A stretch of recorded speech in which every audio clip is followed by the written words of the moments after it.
Hello, darling heart, and welcome to the Drink Less, Live Better podcast. This is the podcast that helps you to see that drinking less doesn't need to be stressful, lonely, or boring. I'm your host, Sarah Williamson, and I decided to have a year alcohol-free as a little life experiment and haven't looked back.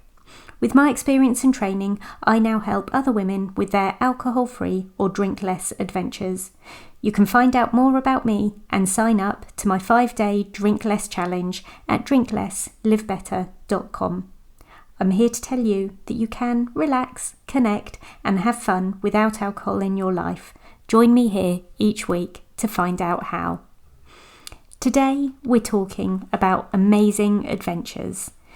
The other night, I was tucking my son into bed. I said to him, I'll be here when you get up in the morning, but I'm leaving at 8 a.m. tomorrow to drive to Wales and climb Mount Snowdon. I'll be back on Sunday.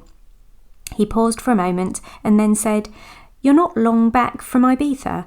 I know, I said. Aren't I lucky?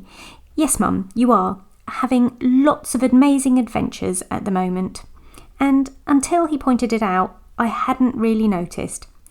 If you'd have looked at my annual list of adventures a few years ago, there would have been my annual fixture, which has happened for over 20 years and will continue for at least another 30, a weekend away with my oldest friends.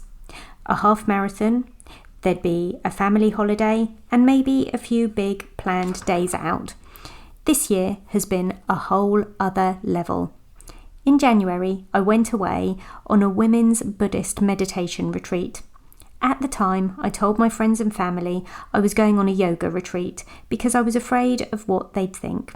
I have no idea why. I guess because this wouldn't have been my normal choice of activity for so many years, and I didn't want to have to justify or explain my choice. I've driven to Bournemouth for a sober community event. I've organised sober brunches and walks each month of this year. I've run a half marathon. I'd say run, that sounds heroic, and I'm not that. I'll try this again. I've jogged a half marathon. I've hosted a talk at a festival. I've met in the middle of the country with my business besties to work on our challenges and dreams. I've been to a sober comedy club with a beautiful group of people I've never met before. I've been to a business event for a weekend in Manchester and stayed with and had a brilliant time with another beautiful group of people I've never met before.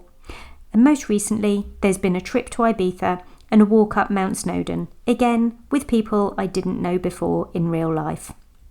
Listing it all sounds like a lot. And still to come in 2022 is the usual weekend with my oldest friends, a 50-kilometre sponsored walk, which is taking a lot of training time over the summer, and there'll probably be another big walking challenge in the autumn. Next year, my first big adventure will be the retreat that I'm hosting in February. If you're interested in that, drop me a DM. I only have 8 places available, and I expect it to sell out pretty quickly once it's on sale. When my son said to me, You are having lots of amazing adventures at the moment, I gave him a big hug and smiled. I know, I said, I really am the luckiest. Adventures, loving family, cosy home, fabulous friends. This is the dream. We had a snuggle, and then as I left the room, I thought how glad I was that I had caught and redirected a thought 30 seconds earlier. When he observed that I'm having lots of amazing adventures, my ego rose up.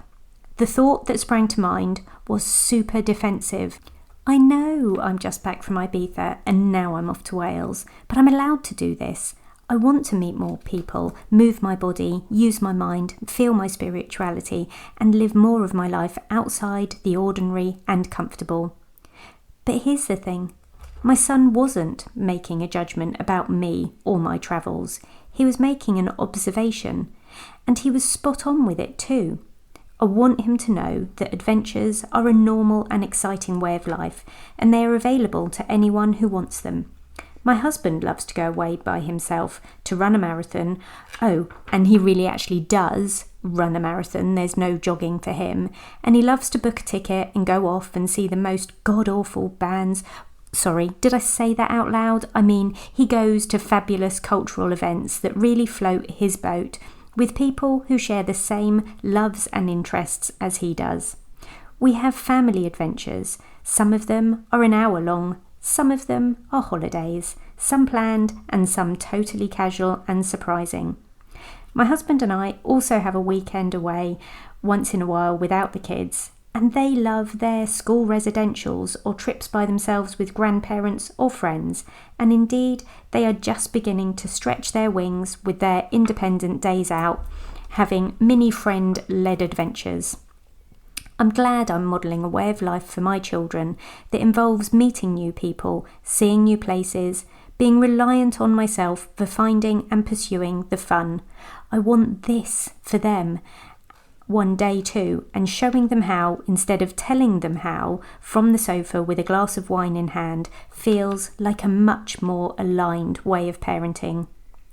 Over the last few years, my comfort zone has expanded. I'm happier and happier pursuing what feels good and thinking less and less about who is judging. Yes, people might be having opinions, and of course none of that is my business, as we well know. What adventures are you planning in 2022? Have you got your eyes on something exciting and fun, or something scary and exhilarating? What about 2023? Are you considering, planning and saving for something then? As always, I love getting your DMs, emails and voice notes. Keep them coming. If you want to tell me your adventure plans, I'm all ears. Thank you for listening today. Do join me again next week, and P.S. I believe in you.